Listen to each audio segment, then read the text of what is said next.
Welcome back to Old Charles, the channel where we dive deep into the fascinating world of coins, history, and hidden treasures in your pocket change. Today, we're talking about an iconic Australian coin, the 1981 Australian 50-cent piece. At first glance, it might look like just another coin, but trust me, there's a lot more to it than meets the eye.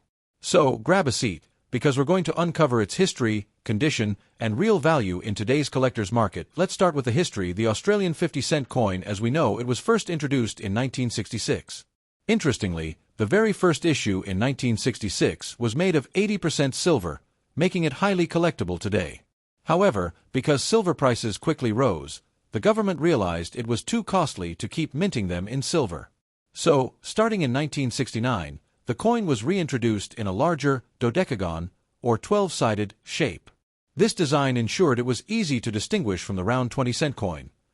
Now, the 1981 Australian 50-cent coin belongs to the second type, the copper-nickel, 12-sided version. The obverse, or front, features the famous portrait of Queen Elizabeth II, designed by Arnold McKim, which was used on Australian coins from 1966 until 1984. The reverse carries the Australian coat of arms, designed by Stuart Devlin, showing the kangaroo and emu, two animals that cannot walk backward, symbolizing a nation always moving forward. 1981 was an especially significant year for minting. That year, over 20 million 50-cent coins were produced. Interestingly, some were minted not only in Australia, but also in other countries like Canada and Wales, to help meet demand.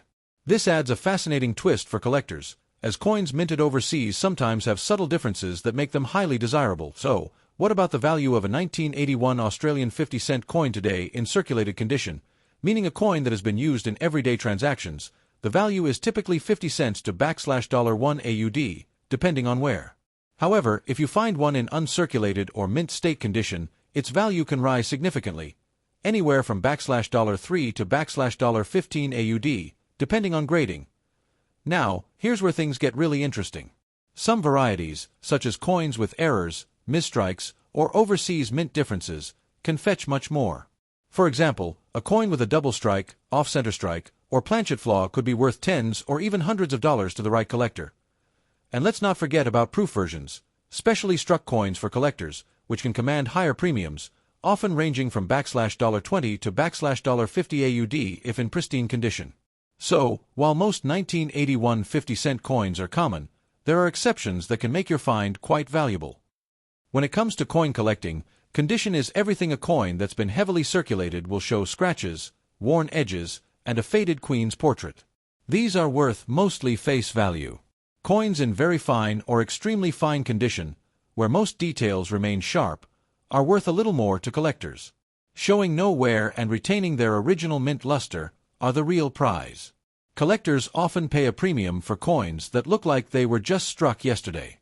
And of course, graded coins, those certified by professional grading services, can sell for much higher prices, because buyers trust the official grade. Another factor is rarity of error coins. For instance, if your 1981 50 cent was minted in Canada or Wales and has slight differences in font thickness or rim details, collectors may be willing to pay more.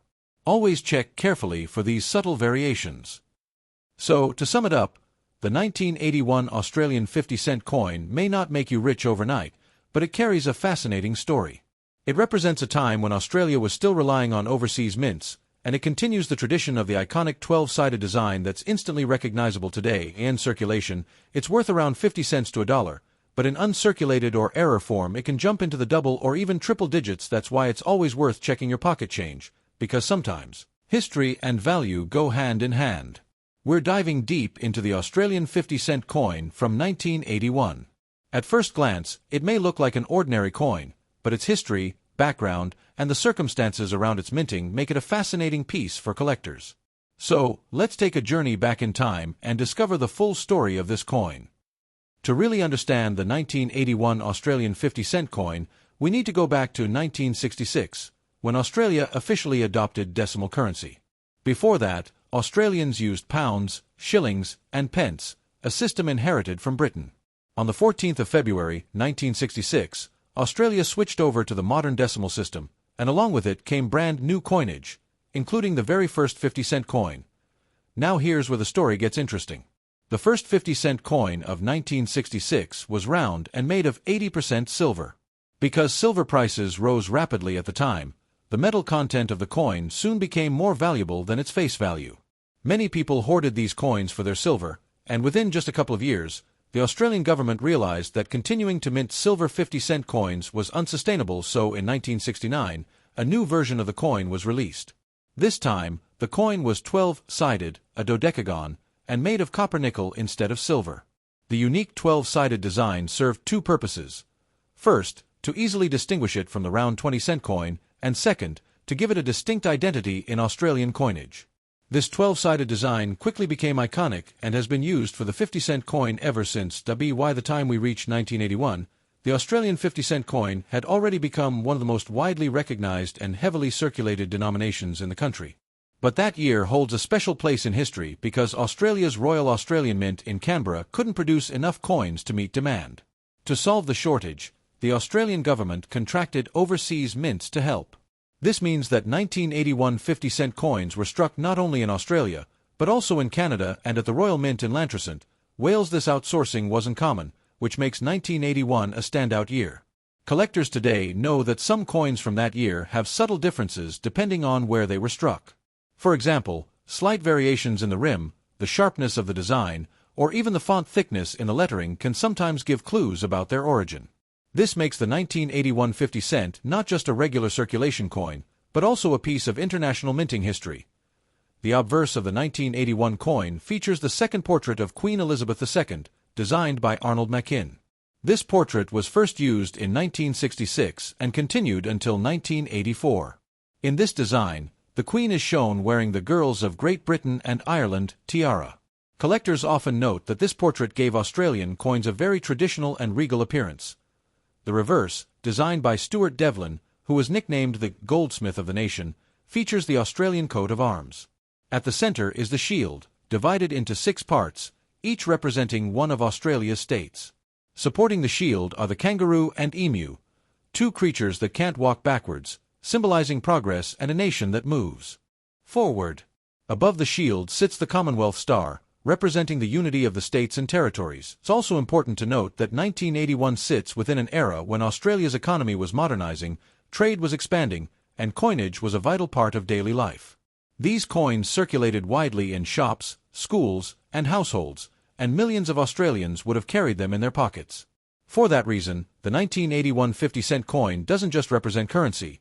It represents the everyday life of Australia in the early 1980s, and in total, over 20 million coins were struck in 1981, making it a fairly common issue in terms of sheer numbers. But because of the overseas minting and the subtle varieties that emerged, it remains a year of interest for collectors who like to chase down different versions. Add to that the historical context, a country outsourcing part of its coinage production, and you have a coin that tells a story far beyond its face value. So when you hold a 1981 Australian 50-cent coin, you're not just holding a piece of metal. You're holding a coin that connects back to the birth of decimal currency in 1966, the decision to abandon silver, the shift to the 12-sided design, and the unique moment in time when Australian coins were minted overseas. That's a lot of history packed into a single coin. So, in conclusion, the 1981 Australian 50-cent coin is more than just small change. It's a reminder of Australia's numismatic journey, from the silver round coin of 1966 to the iconic dodecagon we know today, and a symbol of a time when the country relied on international partners to keep coins in circulation. Whether you're a collector chasing mint state examples or someone who just enjoys the stories behind everyday money, this coin has plenty to offer. We're exploring the fascinating story of the 1981 Australian 50-cent coin. We'll look at its history, its value in today's market, and most importantly, the role that condition plays in determining whether your coin is worth only face value or much more. Stick around till the end, because every tiny detail can make a big difference in the world of coin collecting and circulated condition. A 1981 Australian 50-cent coin usually holds a value close to its face value, around 50 cents to $1 AUD. But in mint state or proof form, the value can range between $3 to $15 AUD, and special varieties or error coins may command much higher prices, sometimes even into the hundreds. But the real key to understanding value lies in condition, so let's go deep into that now. Condition is the most important factor in coin collecting. Two coins from the same year and mint can have vastly different values simply because of how they've been preserved over time. Let's break down the condition factors for the 1981 Australian 50-cent coin. Most 1981 50-cent coins you'll encounter have been through decades of use. These coins show obvious signs of wear. The high points of the design, like the Queen's hair curls on the obverse or the kangaroo's details on the reverse, may be flattened.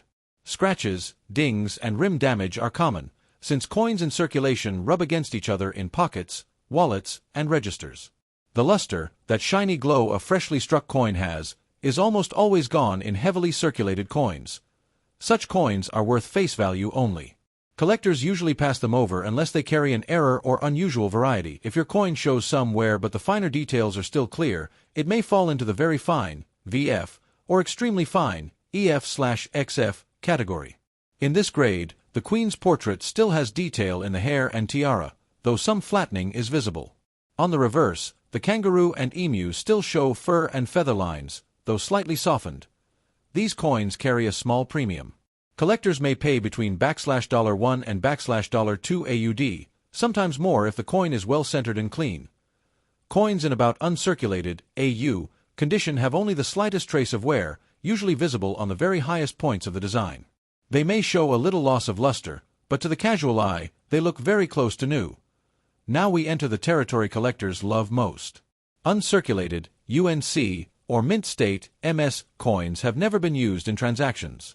They retain full mint luster, sharp design details, and no signs of wear.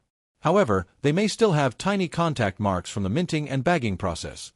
Professional grading services, like PCGS or NGC, use a 70-point scale to evaluate mint state coins. Here's how it applies to a 1981 50-cent uncirculated, but with many bag marks or dull luster. Worth around $5 AUD, better eye appeal, fewer marks, brighter luster. Worth around $7 to $10 AUD, very few marks, strong strike, great luster. Collectors will pay $15 or more. Rare in circulation coins. These are high-grade gems that may be worth $30 to $50 AUD or higher depending on demand. Specially struck proof coins from 1981 exist, often sold in sets by the Royal Australian Mint. These coins are made with polished dies and planchets, giving them a mirror-like surface and sharp details. Proofs are not meant for circulation, so they usually survive in pristine condition. 1981 proof 50-cent coin can fetch $20 to $50 AUD, depending on whether it's still housed in its original mint packaging. Condition also applies to error coins, but in a different way. An error coin from 1981, such as an off-center strike, a double strike, or a planchet flaw, may be worth tens or hundreds of dollars, even if it shows wear. Why? Because the rarity of the error outweighs the loss of condition. On the other hand, a mint state error coin is the jackpot for collectors. Imagine finding an MS-65 1981 double strike 50 cent. That would be a true treasure, easily selling for hundreds. Another factor is toning. Some coins develop natural colors over time, blues, purples, and golds, depending on storage conditions. Attractive toning can increase a coin's desirability, while unattractive stains or corrosion will lower its value. Collectors also judge coins on overall eye appeal. Two coins of the same grade can sell for different prices if one looks cleaner, shinier, and better struck than the other. Finally, how a coin has been stored makes a huge difference. A 1981 50 cent kept loose in a drawer will pick up scratches, while one kept in a protective holder can remain uncirculated for decades.